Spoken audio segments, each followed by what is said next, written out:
First, we need to understand what the company does. At a high level, Alphabet operates several businesses, with Google as the largest. From a reporting standpoint, results are grouped into two segments: Google Services and Google Cloud, while non-Google businesses fall under Other Bets. Google Services is composed of Google Advertising and Google Subscriptions, platforms, and devices. Google's advertising revenue consists of Google Search. This includes ads that appear in Gmail, Google Maps, Google Play, and importantly, in the browsers of third-party partners such as Apple.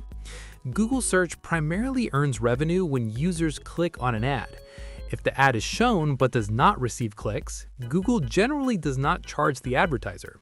The amount paid corresponds to the average cost per click, which varies depending on the user's value and the product being promoted. YouTube ads. This includes advertising revenue generated across YouTube's properties. Google Network. Unlike Google Search, where Google owns the properties on which ads are placed, such as Search or Maps, Google Network generates revenue from third-party websites and apps that partner with Google to display ads. The process is straightforward. A content creator, such as an app developer or website owner, has ad space available on their platform. Google uses its technology to fill that space with ads, and the resulting revenue is shared between Google and the content creator. To manage these partnerships, Google uses three tools depending on the partner type and the required level of complexity. AdMob focuses exclusively on mobile apps and enables ads to be integrated directly into the app's code. AdSense is the standard solution for small and medium-sized websites and works through code that Google uses to automatically determine which ad to serve. Google Ad Manager, designed for large publishers, offers advanced control over inventory, direct sales, and specific delivery rules. In this segment, the key metric differs from the search engine. Impressions are prioritized over clicks. An impression is recorded each time an ad loads and appears on the screen, without requiring user interaction. Google Subscriptions, platforms, and devices. Most of the subscription revenue is generated by YouTube services like YouTube TV, YouTube Music and Premium, NFL Sunday Ticket, and Google One. Platform revenue is mainly driven by Google Play through app downloads and in-app purchases. Device revenue mainly comes from sales of the Pixel product line. Google Cloud generates revenue through two main components. The first is Google Cloud Platform, which operates under a business model entirely different from advertising. Instead of monetizing user attention, it generates revenue by providing access to the technology and infrastructure that Google originally developed for its own operations. In practical terms, this business can be understood as renting technology. Companies gain access to Google's physical hardware through infrastructure as a service, allowing them to avoid purchasing servers or building data centers. They instead rely on virtual machines, storage, and networking hosted on Google's infrastructure, paying only for the capacity and time they use. Beyond core infrastructure, Google also offers ready-to-use tools, including development platforms and artificial intelligence services. Solutions such as Vertex AI and Gemini models allow companies to build AI applications or analyze large volumes of data without developing the underlying technology themselves. The value here lies in Google's advanced pre-built systems. The second component is Google Workspace, which generates revenue through subscriptions to cloud-based communication and collaboration tools for businesses, including Gmail, Calendar, Docs, Drive, and Meet, with integrated features such as Gemini for Google Workspace. Other Bets. Revenue in Other Bets is generated primarily from autonomous transportation services, health-related services, and internet services. The segment includes businesses such as Calico, Capital G, G-Fiber, GV, Verily, Waymo, and Wing, and others.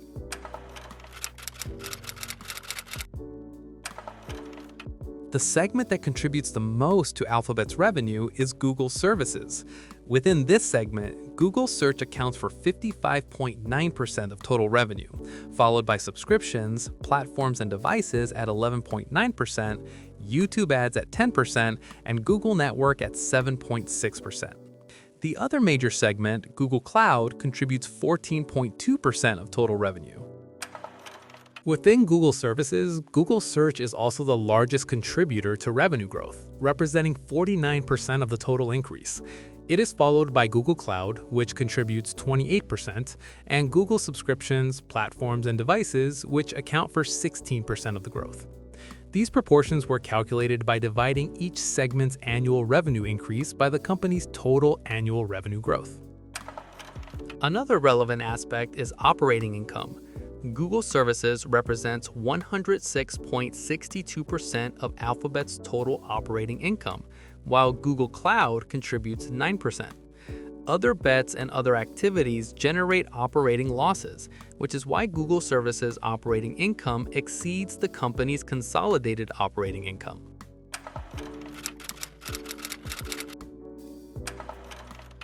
A significant increase in capital expenditure is expected due to the investments required to expand Google's technical infrastructure, particularly to support the growth of AI-based products and services. In just the first 9 months of 2025, the CapEx already exceeds the total amount invested during the entire previous year. Although this increase may reduce current cash flow and even temporarily lower the return on invested capital, the company believes that the long-term benefits will outweigh the returns it would have generated without these investments. In parallel, Google is rolling out new advertising campaigns that use artificial intelligence to combine headlines, descriptions, and images, automatically selecting the most effective version for each user. Two tools stand out within this strategy: Performance Max and Demand Gen. Performance Max uses AI to deliver ads across all channels within the Google ecosystem: YouTube, Search, Gmail, and Maps. Its defining characteristic is automation. The algorithm makes most decisions with the goal of acquiring customers at the lowest possible cost. Demand Gen, by contrast, focuses on generating interest through visually oriented advertising. It uses AI to predict which combinations of images, videos, and text will be most appealing to each type of user, testing multiple variations to identify those that generate the highest engagement. The increase in CapEx for data centers and specialized hardware such as TPUs is directly tied to the core of Google's business. This infrastructure is essential for running large-scale AI models and processing enormous volumes of information simultaneously: search queries, YouTube activity, or location data, converting them into actionable signals for advertising targeting. With this capability, tools like Performance Max and Demand Gen can evaluate thousands of ad combinations in real time and select the most relevant option for each user. A more robust infrastructure therefore improves the performance of advertising campaigns, and when advertisers achieve better results, they tend to increase their spending within the Google ecosystem instead of allocating budget to other media. Moreover, this infrastructure not only enhances the advertising business, but is also monetized through Google Cloud. The availability of more advanced and efficient models, such as the latest versions of Gemini, encourages companies to rent Google's computing capacity, whether through virtual machines or TPUs, to run their own applications. And this way, CapEx generates returns on two fronts: by improving ad effectiveness within Google services and by generating revenue from infrastructure consumption and platform services such as Vertex AI through Google Cloud. Data centers thus become an asset that creates value from both sides of the business.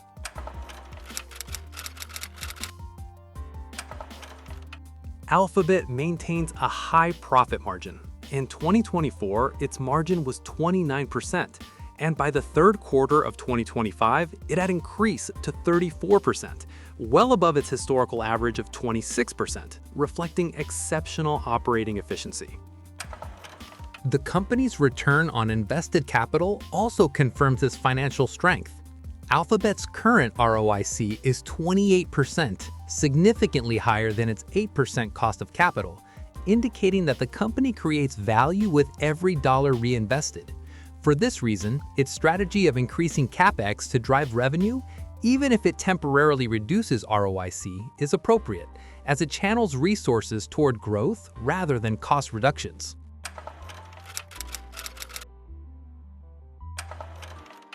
Alphabet's revenue has grown at a compound annual rate of 17% over the past 5 years, and in the third quarter of 2025, it increased 14% compared with the same period in 2024. Net income has grown even faster, rising at a 24% compound annual rate over 5 years and 33% year over year in the most recent quarter. This performance clearly positions Alphabet as a high-growth company. At this point, there are no signs of deceleration in the segments that contribute most to revenue, and the company is actively increasing investment to strengthen Google services and expand Google Cloud. Earnings per share have grown 27% annually compounded over 5 years, outpacing net income, and 35% in the last quarter. This is due to Alphabet's ongoing reduction in outstanding shares, which decreases by approximately 2% per year.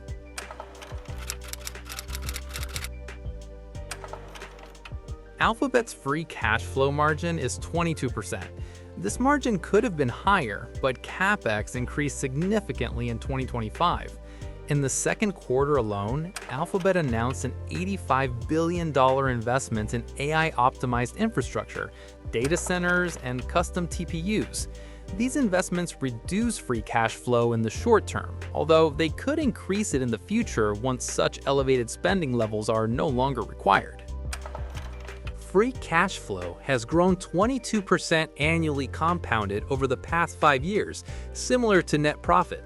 However, due to the rise in CapEx, growth was very limited in 2025.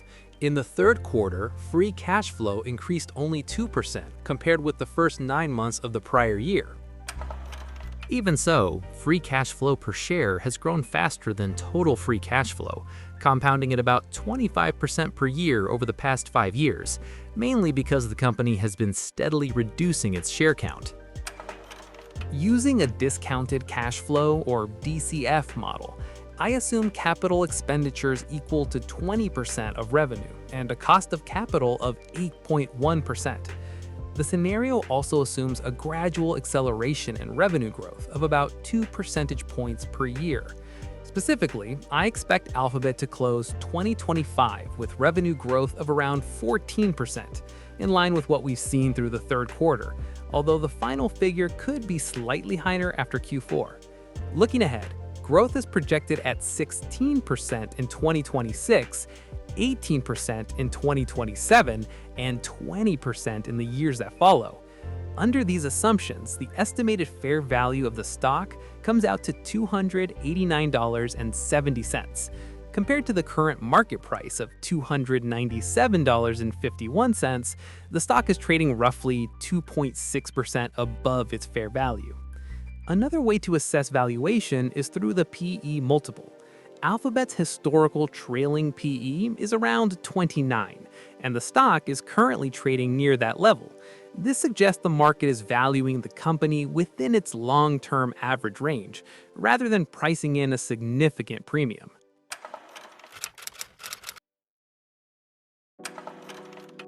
Alphabet's cash position has declined 28% over the past 5 years, while its debt has increased 34% during the same period. Despite this, the company's liquidity remains strong. Alphabet holds a $5.3 of net cash per share.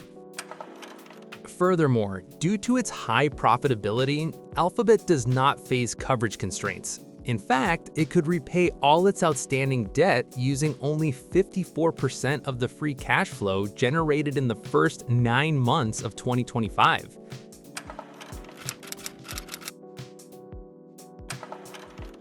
Alphabet faces significant regulatory risks. Earlier this year, the company was at risk of being required to sell Google Chrome, a measure that would have had a severe impact on its business. Although the case was resolved in Alphabet's favor, regulatory risk remains. The company continues to be exposed to investigations and legal actions that could affect its operations, financial position, and results. In addition, Alphabet anticipates a regulatory environment with increased scrutiny and potential policy changes that could influence its business practices. The most relevant risk for the stock price is a potential slowdown in advertising growth, as advertising represents a fundamental share of Alphabet's total revenue. A reduction in advertising spending or the loss of key strategic partners could materially affect performance. For example, Apple currently uses Google as the default search engine. If Apple were to develop its own search engine, competition would intensify and the commercial relationship could deteriorate. Alphabet is also allocating substantial capital toward artificial intelligence. Although these investments are designed to strengthen its infrastructure and expand business opportunities, there is a risk that they may not deliver meaningful short-term benefits. The industry has rapidly increased AI-related spending, creating pressure to demonstrate returns and raising the possibility that the adoption speed of these technologies has been overestimated.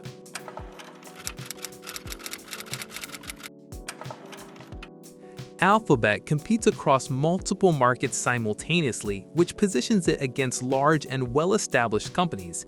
In digital advertising, Google Search remains the market leader. In the third quarter of 2025, it generated 14% more revenue than Meta, and both companies maintain similar compound annual growth rates of around 15%.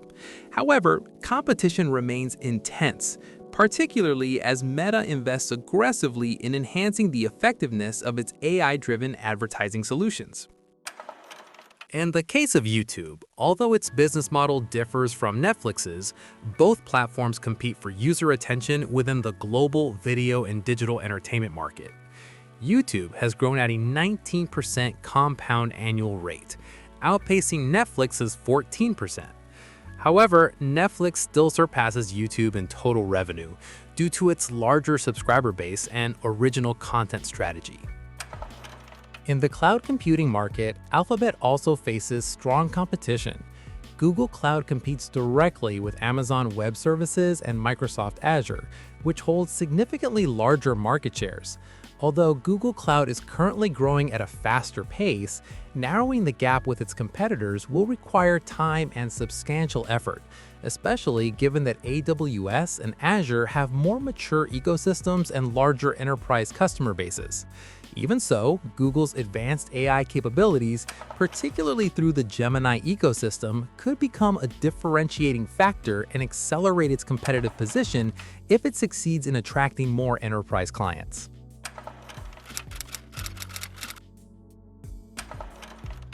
Alphabet is at an inflection point. From a financial perspective, the company maintains highly efficient management supported by a return on invested capital (ROIC) of 28%, well above its cost of capital. Combined with high profitability and sustained growth, Alphabet holds a debt position that is comfortably covered by its cash generation, reducing solvency risk. Additionally, the company has significantly enhanced shareholder value through consistent share repurchases, which have allowed earnings per share (EPS) to grow faster than net income.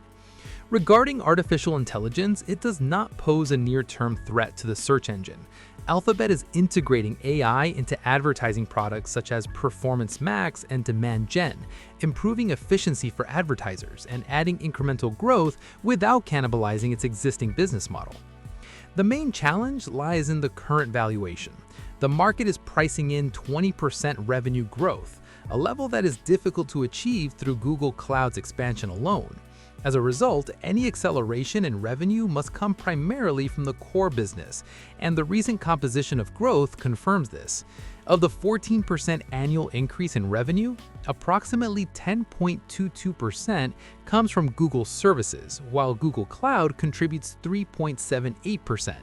In other words, Alphabet's overall performance is mathematically dependent on the services segment.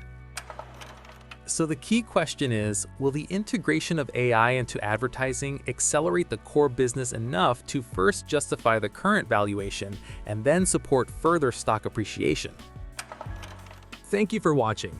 If you enjoyed the analysis, don't forget to leave a comment and hit the like button. It really helps the channel.